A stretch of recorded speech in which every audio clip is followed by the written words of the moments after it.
थोडक्या मतामध्ये आमचा पराभव झाला। तो पराभव झाल्यानंतर गेल्या 8-10 महिन्यामध्ये निकाल लागल्यानंतर जे काय अडचणी आल्या प्रशासकीय लेवलला असतील किंवा अगदी पोलीस स्टेशन किंवा अशा इतर गोष्टी असतील, स्थानिक सहकारी संस्थांच्या ज्या काही इलेक्शन झाल्या त्याच्यामध्ये जे काय अडचणी आल्या त्याच्यावरूनच कार्यकर्त्यांनी एक आग्रह धरला की आपल्याला कुठेतरी विकास कामं जर करायची असली, कार्यकर्त्यांना होत असलेला आमच्या अन्याय जर थांबवायचा असला तर आपण सत्तेत जावं लागते आणि इथूनच खरं तर ह्या चर्चेला सुरुवात झाली होती। चर्चा अशी दबक्या आवाजामध्ये सुरू आहे की भोगावती कारखाना जो आता तोट्यात आहे त्याला कुठं ना कुठंतरी कर्ज मिळावं म्हणून आपण हा निर्णय घेतला। पहिल्याच भेटीमध्ये आम्हाला अजितदादांनी सांगितलं की हा कारखाना PN साहेबांचा कारखाना आहे आणि ह्या कारखाना अडचणीत असल्यामुळे, अडचणीत म्हणजे त्याला कर्ज पाहिजे आहे, तर आम्ही ते कर्ज आम्ही देण्याची त्यांनी आम्हाला हमी दिली। आम्ही काम घेऊन गेलो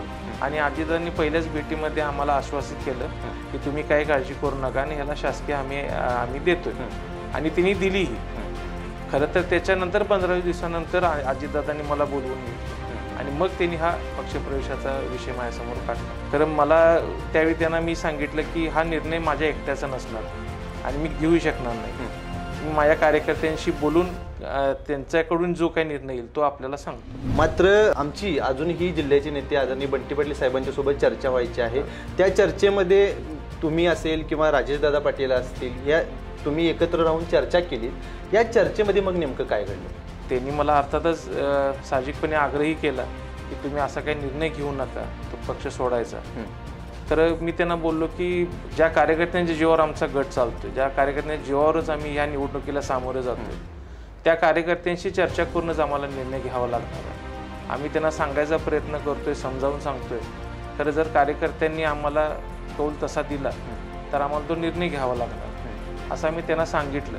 तुमच्या या निर्णयामुळे बघायला गेलं तर स्वर्गीय आमदार PN पाटील साहेबांची एक विचारसरणी होती, त्या विचारसरणीला काही तडा जाणार नाही का असं तुम्हाला काय वाटतं? PN साहेबांनी जे तत्व आणि जे विचारधारा नेहमी जपली आणि काँग्रेसची विचारधारा आणि राष्ट्रवादी जी विचारधारा जर आपण बघितली तर एकंदरीतच शिवशाहू फुले आंबेडकरांच्या विचारावर चालणारेच हे पक्ष आहेत। अजितदादा जरी आज राष्ट्रवादीचं नेतृत्व करत असले तरी काँग्रेसचे विचार आणि त्यांचे विचारही संलग्नच आहेत आणि PN साहेबांच्या मार्गावरच आम्ही सगळी कार्यकर्ते निघालो।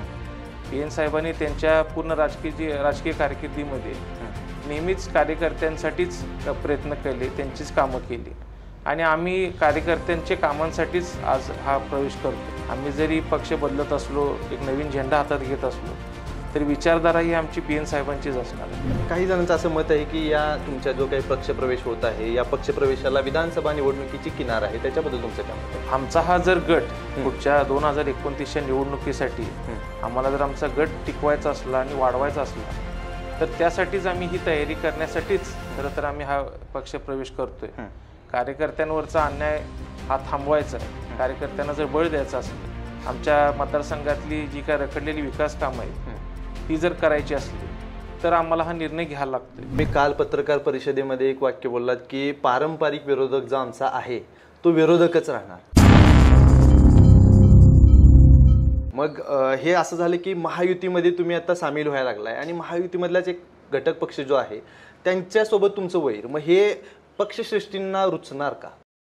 दर्शक हो नमस्कार, KK न्यूजमध्ये आपल्या सगळ्यांचं मनापासून स्वागत आहे। खरं बघायला गेलं तर ऐन पावसामध्ये करवीर विधानसभा मतदारसंघामध्ये जर का बघितलं तर वातावरण गरम झालेलं आहे आणि त्या गरम झालेल्या वातावरणाचं कारण म्हणजे राहुल PN पाटील। खरं बघायला गेलं तर त्यांनी कालच पत्रकार परिषद घेतली आणि या पत्रकार परिषदेमध्ये डिक्लेअर केलं की आता आपण काँग्रेस पक्ष सोडून राष्ट्रवादी अजित पवार गटामध्ये प्रवेश करतोय। तर एकंदरीत या निर्णयावरती करवीर विधानसभा मतदारसंघातील अनेक लोकांना, कार्यकर्त्यांना आणि त्यांच्या गटातील बहुतांशी लोकांना जे काही प्रश्न पडलेले आहेत या प्रश्नांच्यावरती चर्चा करण्यासाठी आज आपण राहुल पाटील यांच्या समवेत चर्चा करणार आहे। भैया, KK न्यूजमध्ये आपलं स्वागत आहे।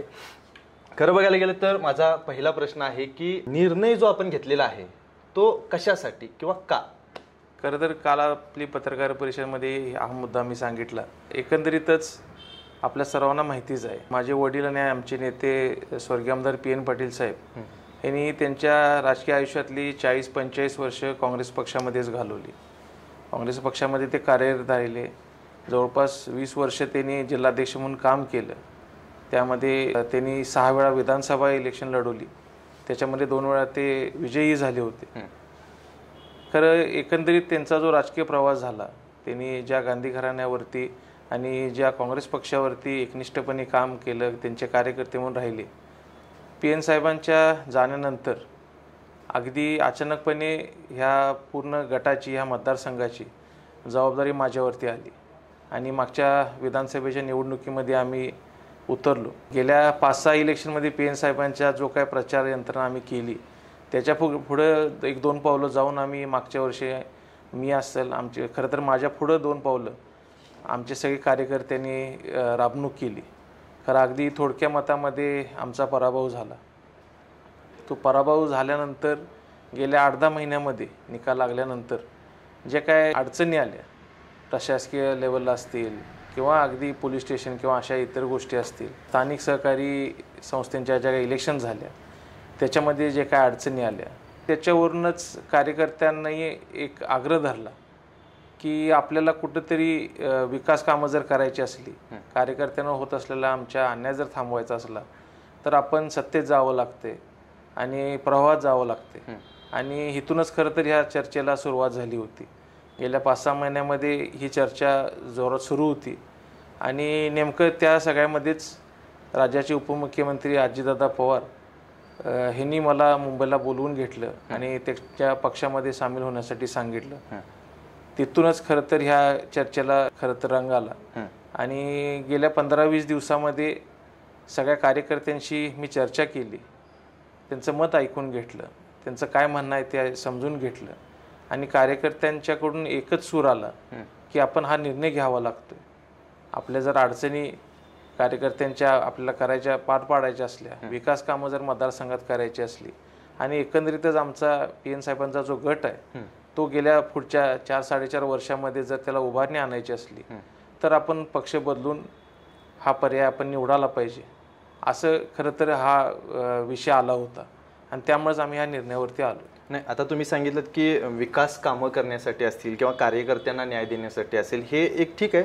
पण एका बाजूला बघितलं तर चर्चा अशी दबक्या आवाजामध्ये सुरू आहे की भोगावती कारखाना जो आता तोट्यात आहे त्याला कुठं ना कुठं तरी कर्ज मिळावं म्हणून आपण हा निर्णय घेत आहे. नाही, कारखान्याचा विषय असा होता, कारखान्याच्या संदर्भात आम्ही खरं तर NCDCला प्रपोजल दिलं होतं आणि तिथनं अप्रूव्हल आलं. अप्रूव्हल आल्यानंतर ते स्टेट गव्हर्नमेंटकडे येते शासकीय हमीसाठी. त्या संदर्भात ज्यावेळी तिथं अडचण आली त्यावेळी आम्ही मुश्रीफ साहेबांची भेट घेतली होती. मुश्रीफ साहेबांनी आम्हाला सांगितले की हा काय त्यांच्या अधिकारातला विषय नाही आहे आणि ह्यासाठी आपल्याला अजितदादांची भेट घ्यावी लागणार. अजितदादांची आम्ही भेटायची वेळ घेतली. मी, चेअरमन, आमचे काही कार्यकर्ते आम्ही अजितदादांची भेट घेतली, त्यांचीही चर्चा केली. पहिल्याच भेटीमध्ये आम्हाला अजितदादांनी सांगितलं की हा कारखाना PN साहेबांचा कारखाना आहे आणि ह्या कारखाना अडचणीत असल्यामुळं, अडचणीत म्हणजे त्याला कर्ज पाहिजे आहे, तर आम्ही ते कर्ज आम्ही देण्याची त्यांनी आम्हाला हमी दिली. नाही, त्यावेळेला मग पक्षप्रवेशाची वगैरे ह्याची काही चर्चा होती? नाही, काहीच नव्हती. आम्ही काम घेऊन गेलो आणि अजितदादांनी पहिल्याच भेटीमध्ये आम्हाला आश्वासित केलं की तुम्ही काही काळजी करू नका आणि ह्याला शासकीय हमी आम्ही देतोय आणि तिने दिलीही. खरं तर त्याच्यानंतर 15-20 दिवसानंतर अजितदादांनी मला बोलवून घेतलं आणि मग त्यांनी हा पक्षप्रवेशाचा विषय माझ्यासमोर काढला. ह्या भेटीला तुम्ही वैयक्तिक गेला होता की आणि आपल्यासोबत कोणी होतं? नाही, माझ्यासोबत थोडे कार्यकर्ते होते आणि तिथं भेटीला मुश्रीफ साहेबही त्यांनी अजितदादांनी बोलवून घेतलं होतं आणि त्यांच्यासमोर त्यांनी हा प्रस्ताव आमच्यासमोर ठेवला. खरं मला त्यावेळी त्यांना मी सांगितलं की हा निर्णय माझ्या एकट्याचा नसणार आणि मी घेऊ शकणार नाही. मी माझ्या कार्यकर्त्यांशी बोलून त्यांच्याकडून जो काही निर्णय येईल तो आपल्याला सांगतो. काही जणांचं असं मत आहे की या तुमच्या जो काही पक्षप्रवेश होत आहे या पक्षप्रवेशाला विधानसभा निवडणुकीची किनार आहे, त्याच्याबद्दल तुमचं काय मत आहे? आमचा हा जर गट पुढच्या 2029च्या निवडणुकीसाठी आम्हाला जर आमचा गट टिकवायचा असला आणि वाढवायचा असला तर त्यासाठीच आम्ही ही तयारी करण्यासाठीच खरं तर आम्ही हा पक्षप्रवेश करतोय. कार्यकर्त्यांवरचा अन्याय हा थांबवायचा आहे. कार्यकर्त्यांना जर बळ द्यायचं असलं, आमच्या मतदारसंघातली जी काय रखडलेली विकास कामं आहेत ती जर करायची असली तर आम्हाला हा निर्णय घ्यायला लागतोय आणि अर्थातच 2029ची निवडणूक ही आम्हाला लढवायचीच आहे. आमच्या सगळ्या कार्यकर्त्यांचा आग्रह आहे आणि माझंही ठाम मत आहे की ही निवडणूक अगदी आमची थोडक्या मतात गेलेली आहे, त्यामुळे आम्ही पुढच्या निवडणुकीमध्ये सामोरे जाणार आणि नक्कीच आमचा विजय होणार अशी खात्री आहे. ज्यावेळेला ह्या चर्चेला सुरुवात झाली होती, साधारणतः 2 ते 3 आठवड्यापूर्वी आपल्या फोनवरती आपली देखील चर्चा झाली होती की नेमकं काय सुरू आहे. त्यावेळेला तुम्ही मला म्हटलं होतं की अजून काहीही याला हे नाही आहे, बातमी देण्यासारखे किंवा हे नाही आहे, मात्र आमची अजूनही जिल्ह्याचे नेते आदरणीय बंटी पाटील साहेबांच्या सोबत चर्चा व्हायची आहे. त्या चर्चेमध्ये तुम्ही असेल किंवा राजेशदादा पाटील असतील, ह्या तुम्ही एकत्र राहून चर्चा केलीत. या चर्चेमध्ये मग नेमकं काय घडलं? असं झालं होतं, जेव्हा पहिल्यांदा अजितदादांना भेटून आल्यानंतर वृत्तपत्रामध्ये ही बातमी आली की असं असं मी अजितदादांची भेट घेऊन आलोय आणि जाण्याची शक्यता आहे म्हणून काही पत्रकारांनी दिलं होतं. त्याच्यानंतरच मला बड्डी साहेबांचा फोन आला होता. मग मीच त्यांना सांगितलं की मी आणि माझे मोठे भाऊ राजेश पाटील आम्ही आपल्याला भेटायला येतोय आणि आम्ही त्यांना भेटून वस्तुस्थिती सांगितली. त्यांनी मला अर्थातच साहजिकपणे आग्रही केला की तुम्ही असा काही निर्णय घेऊ नका, तो पक्ष सोडायचा. खरं मी त्यांना बोललो की ज्या कार्यकर्त्यांच्या जीवावर आमचा गट चालतोय, ज्या कार्यकर्त्यांच्या जीवावरच आम्ही ह्या निवडणुकीला सामोरे जातोय, त्या कार्यकर्त्यांशी चर्चा करूनच आम्हाला निर्णय घ्यावा लागणार आहे. आम्ही त्यांना सांगायचा प्रयत्न करतोय, समजावून सांगतोय. खरं जर कार्यकर्त्यांनी आम्हाला कौल तसा दिला तर आम्हाला तो निर्णय घ्यावा लागणार असं आम्ही त्यांना सांगितलं आणि त्यावेळी आम्ही आलो तिथून. तुमच्या या निर्णयामुळे बघायला गेलं तर स्वर्गीय आमदार PN पाटील साहेबांची एक विचारसरणी होती, त्या विचारसरणीला काही तडा जाणार नाही का, असं तुम्हाला काय वाटतं? कसं आहे, PN साहेबांनी जे तत्व आणि जे विचारधारा नेहमी जपली आणि काँग्रेसची विचारधारा आणि राष्ट्रवादी जी विचारधारा जर आपण बघितली तर एकंदरीतच शिवशाहू फुले आंबेडकरांच्या विचारावर चालणारेच हे पक्ष आहेत. अजितदादा जरी आज राष्ट्रवादीचं नेतृत्व करत असले तरी काँग्रेसचे विचार आणि त्यांची विचार ही संलग्नच आहेत आणि PN साहेबांच्या मार्गावरच आम्ही सगळी कार्यकर्ते निघालोय. PN साहेबांनी त्यांच्या पूर्ण राजकीय कारकिर्दीमध्ये नेहमीच कार्यकर्त्यांसाठीच प्रयत्न केले, त्यांचीच कामं केली आणि आम्ही कार्यकर्त्यांच्या कामांसाठीच आज हा प्रवेश करतोय. त्यामुळे मला नाही वाटत की विचारधारेमध्ये काय फरक असणार आहे. आम्ही जरी पक्ष बदलत असलो, एक नवीन झेंडा हातात घेत असलो तरी विचारधारा ही आमची PN साहेबांचीच असणार आहे. नाही, या मागं काही वैयक्तिक म्हणजे तुमचा काही स्वार्थ आहे का? कुठली महामंडळाची चर्चा किंवा महामंडळाचे कुठले काही आश्वासन किंवा काही शब्द वगैरे काय असं दिलं आहे का? तसं काही चर्चा नाही आहे.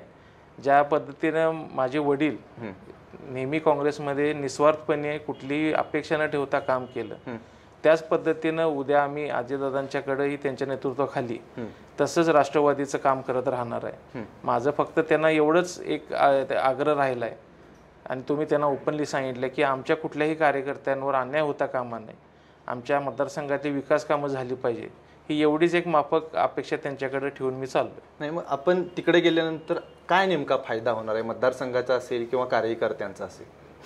आमच्या कार्यकर्त्यांच्या अर्थातच विकास कामं सगळ्यात पहिली गोष्ट. त्यानंतर आमच्या कार्यकर्त्यांना कुठं अडचण आली, त्यांच्यावर कुठं अन्याय होत असला तर निश्चितच आम्हाला अजितदादांचा पाठिंबा राहील आणि त्याने आम्हाला हे आश्वासनही केले.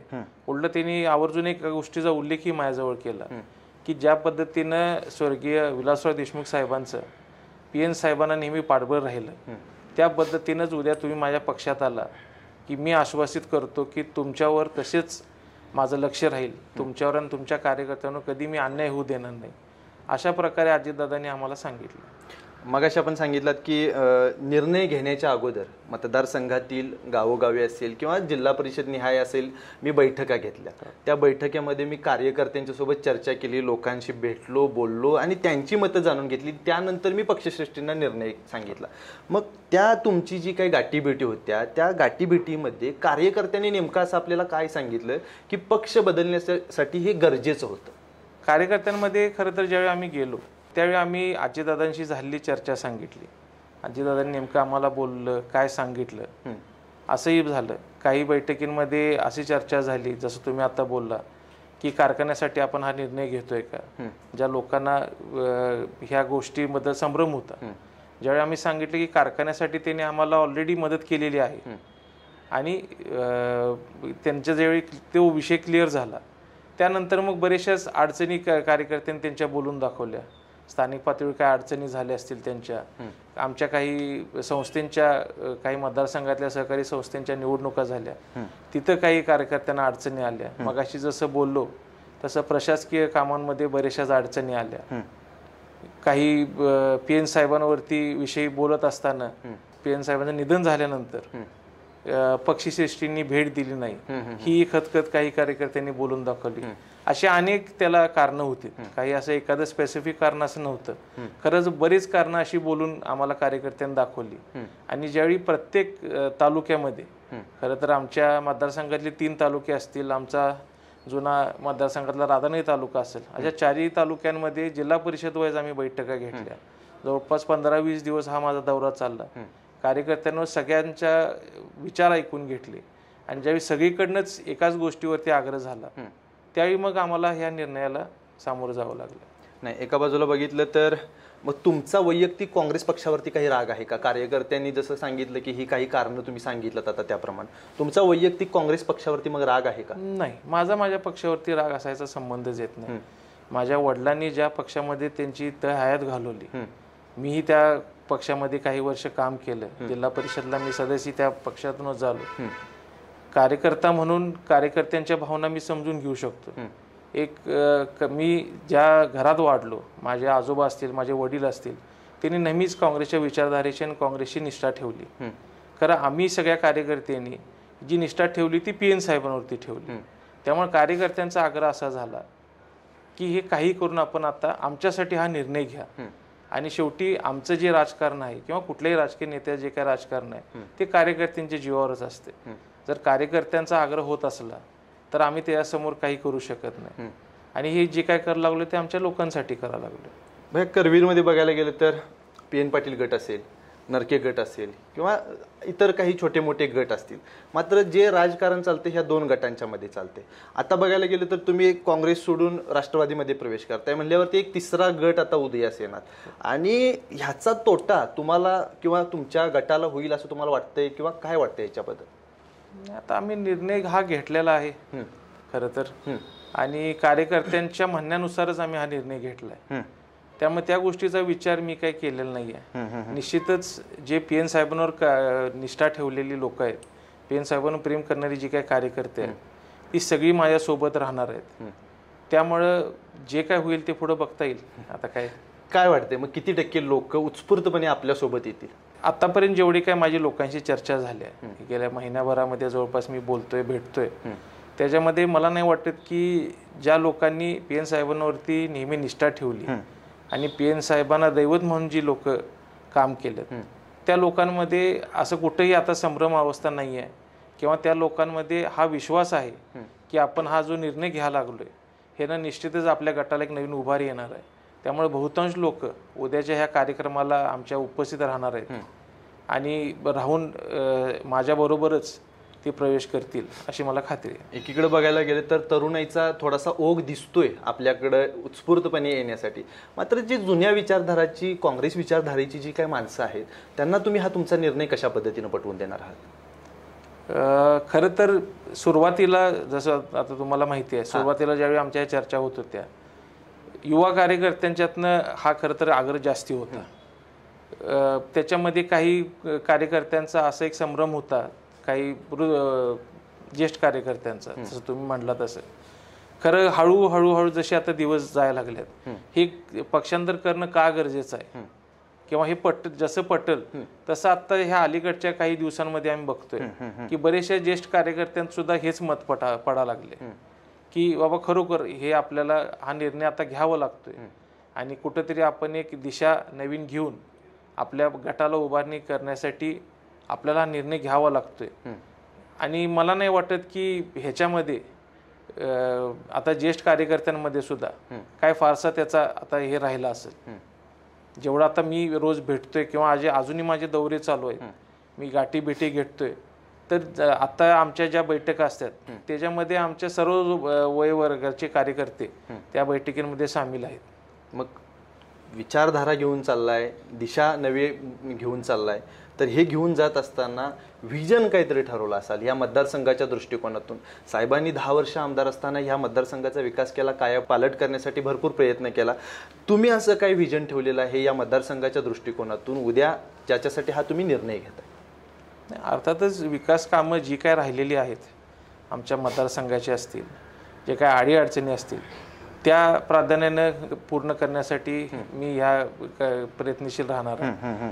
आणि एकंदरीतच आमच्या गटाच्या पूर्ण उभारणीसाठी हा माझा प्रयत्न राहणार आहे की जास्तीत जास्त आमची जी काही कामं असतील ती आम्ही शासन दरबारी असेल, अजितदादांकडे असेल, वेळ प्रसंगी पडलं तर आम्ही त्यांच्याकडे जाऊन आमच्या ज्या काही अडचणी असतील आमच्या मतदारसंघाच्या आणि आमच्या कार्यकर्त्यांच्या त्या पूर्ण करण्यासाठी माझा प्रयत्न राहणार. एका बाजूला तुम्ही काल पत्रकार परिषदेमध्ये एक वाक्य बोललात की पारंपरिक विरोधक जो आमचा आहे तो विरोधकच राहणार. मग हे असं झालं की महायुतीमध्ये तुम्ही आता सामील व्हायला लागलाय आणि महायुतीमधलाच एक घटक पक्ष जो आहे त्यांच्यासोबत तुमचं वैर, मग हे पक्षश्रेष्ठींना रुचणार का? त्याच्यासमोर तुम्ही तशी काही बोलणी केलात का? उद्या जिल्हा परिषद निवडणुका आहेत, महानगरपालिका निवडणुका आहेत आणि पुढे जाऊन उद्या आमदारकीची निवडणूक किंवा इतर कारखान्याच्या निवडणुका येतील, मग त्यावेळेला तुम्ही एकाच गटात राहून विरोधात कसे राहणार? कसं आहे, अजितदादांनी ज्यावेळी आम्हाला बोलवून घेतलं आणि हा विषय सांगितला त्यावेळी मी त्यांना क्लिअरली ह्या गोष्टी काही बोललो होतो. आता जसं आपण स्थानिक स्वराज्याचं म्हणला किंवा विधानसभेचं म्हणला त्या गोष्टींवरती मी त्यांच्याशी चर्चा केली. त्यावेळी मला अजितदादांनी असं आश्वासित केलं की तुमच्यावरती, तुमच्या कार्यकर्त्यांवरती कुठेही अन्याय मी होऊ देणार नाही. आणि त्या अजितदादांच्या ह्या शब्दांवरच विश्वास ठेवून आम्ही त्यांच्याकडे चाललोय आता काम करायला. तुम्हाला काय वाटतं, मग जिल्हा परिषदेसाठी तसं काय असं तिकिटाची किंवा ह्याची काय बोलणं झालेत का? नाही, आम्ही फक्त त्यांच्याकडे ही खतखत आमची सांगितली की उद्या जर आम्ही त्या महायुतीच्या ह्याच्यात येत असलो तर आमचे विरोधक आहेत त्यांच्याबरोबर आम्हाला कधी तडजोड करता येणार नाही. आम्हाला आमच्या जागा ज्या काय असतील किंवा जी काही इलेक्शन असेल आमचा गट म्हणून आम्हाला तिथं आमचं अस्तित्व टिकवण्यासाठी लढावंच लागणार आहे, हे असं मी त्यांना क्लिअरली सांगितलेलंच आहे. तसं तुम्ही त्यांच्याकडून बोलणं करून घेतलेलं आहे? हां, त्यांच्याशी बोललो मी. शेवटचा भैया प्रश्न, उद्या प्रवेश आपला आहे, त्या प्रवेशासाठी लोकांना, कार्यकर्त्यांना किंवा तुमचे जे काही गटाचे असतील किंवा इतर ओव्हरऑल जिल्ह्यामधली जे काही तुम्हाला मानणारा जो काही वर्ग आहे, स्वर्गीय आमदार PN पाटील साहेब यांना मानणारा जो काही वर्ग आहे, त्यांना मेसेज काय द्याल, संदेश काय द्याल? माझा त्यांना संदेश असाच राहील की PN साहेबांबरोबर निष्ठा ठेवून, PN साहेबांवरती प्रेम करून ज्या कार्यकर्त्यांनी नेहमीच PN साहेबांना साथ दिली, प्रत्येक PN साहेबांच्या निवडणुकीमध्ये असेल, PN साहेबांच्या प्रत्येक सुखादुःखात त्यांची साथ दिली आणि PN साहेब गेल्यानंतर सुद्धा गेल्या निवडणुकीमध्ये ती सगळे कार्यकर्ते माझ्याबरोबर राहिले. त्या सगळ्या कार्यकर्त्यांना माझं एवढंच आव्हान राहील की आपण एक नवीन दिशेनं आणि एका नवीन गटामध्ये चाललो आहे, नवीन पक्षामध्ये चाललो आहे आणि हे जात असताना त्या सगळ्यांची मला साथ हवी आहे. बहुतांश लोकांनी मला साथ दिलेली आहे. जे काही लोक संभ्रम अवस्थेत आहेत ते ह्या लोकांना माझं हे म्हणणं आहे की त्यांनी माझं आणि अजितदादांचं जे काही बोलणं झाले तेच बोलणं अजितदादा खरं तर उद्या सोडलीमध्ये बोलणार आहेत, उद्या सोमवारी 25 तारखेला. त्यामुळे माझं सगळ्यांना आग्रह आणि आव्हान राहील की आपण ह्या कार्यक्रमासाठी उपस्थित राहावे आणि वरती प्राथमिक स्वरूपात स्टेजवर जरी माझा आणि राजदादांचा पक्षप्रवेश होत असला तरी तिथं उपस्थित असलेल्या सगळ्या कार्यकर्त्यांचा तो पक्षप्रवेश असणार आहे.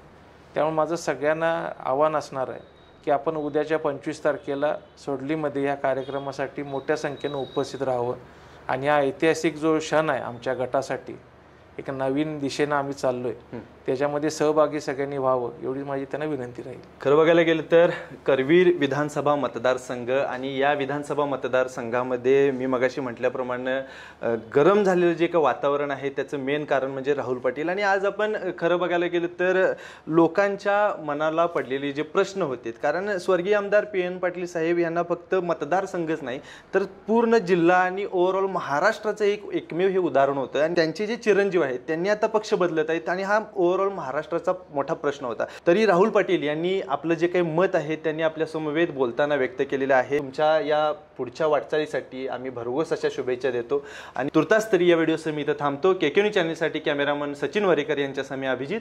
धन्यवाद. अशाच नवनवीन अपडेट पाहण्यासाठी आमच्या KK न्यूज चॅनलला सबस्क्राईब करा.